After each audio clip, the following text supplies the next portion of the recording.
สวัสดีครับภารกิจเสาร์นี้เป็นภารกิจที่ยิ่งใหญ่สำหรับผมครับปล่อยวันพันปีผมก็บ่เคยได้เบิ่งควายดอกครับพี่น้องครับบ่ค่อยได้สนใจเพราะว่าไปตลาดงัวเฮาก็ไปหาเบิ่งงัวอย่างเดียวนะครับเนาะย่างไปย่างมาเฮาก็มาพ้อควายน้อย2ตัวแล้วครับพี่น้องเป็นควายลูกกำพร้าแม่เขาขายให้เวียดนามไปแล้วโอ้คิดลิตรศาสตร์ผมก็เลยตัดสินใจซื้อควายเผือกหน่อยตัวผู้นะครับเนาะเพราะว่าตัวแม่สีดำมีคนซื้อไปแล้วในราคา 2,000 บาทส่วนควายเผือกนะครับเป็นตัวผู้นะครับพี่น้องเพิ่นว่าพันธุกรรมมันดีผมก็เลยซื้อในราคา 2,900 บาทครับพี่น้องครับจักถือจักแพงเลยครับพี่น้องแต่ว่า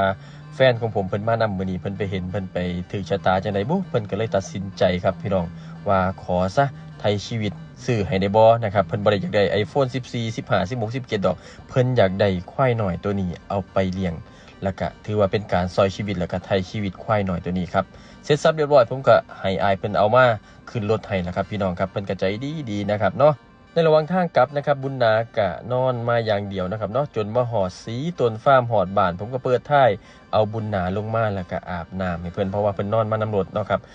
สภาพอาจจะเปื้อนขี้งัวนะครับจักหน่อยเนี่ยนะครับผมก็เอามาล้างนะครับเพื่อที่จะทำความสะอาดครับพี่น้องครับนี่นะครับบรรยากาศกำลังหอดถึงฟาร์มนะครับเบื้องที่แหละครับพี่น้องครับหมากับควายหน่อย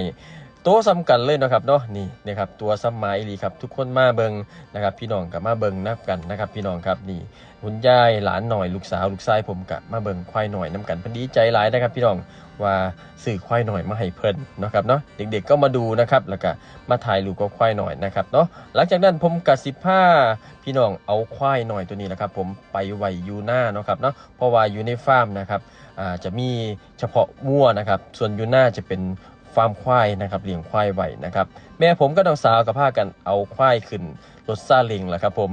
เอาควายออกไปไว้อยู่หน้าแหละครับพี่น้องครับในระหว่างทางครับก็จะมีคนมาให้กำลังใจติดตามหอยตามการเดินทางของงัวนะครับบ่ว่าเป็นน้องท่าโลน้องผู้พิงน้องผู้พุ่มนะครับเนาะกับไปน้ำกันแล้วครับเป็นบรรยากาศอยู่ทงหน้ากับเขียวขจีดีครับพี่น้องครับช่วงนี้บรรยากาศดีเนาะครับเนาะหน้าเห็ดหน้านะครับนี่เฮากับมาหอดฟาร์มแล้วนะครับเนาะเป็นฟาร์มงัวแล้วก็ฟาร์มควายอยู่หม่องนี้นะครับเอามาเลี้ยงอยู่นี่นะครับพอมาหอดแล้วน้องสาวผมก็เล่าก็เอาควายลงรถซาเล้งแล้วครับผมนี่แล้วกำลังแก่นะครับเนาะน้องกระแตนะครับเอาควายลงนะครับเนาะนี่ควายเจ้าบุญนามาหอดขอหอดลักนะครับทุกคนกลับมาให้กำลังใจบุญนามาหอดแล้วนะครับเนาะนี่ก็เลยเอาแม่ลูกนะครับแม่บุญธรรมออกมา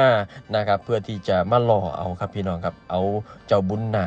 นะครับบอกชวนน้องพูบก็กินอย่างเดียวแล้วครับผมนี่ลูกชายผมเนาะครับเนาะคุณแม่เราก็กำลังที่จะพยายามประกบประงมให้บุญนากับแม่บุญธรรมได้เข้ากันแต่ว่าสุดท้ายแล้วกับบ่ทันเข้ากันพี่น้องครับก็เลยปล่อยเขาไปได้ขอกควาย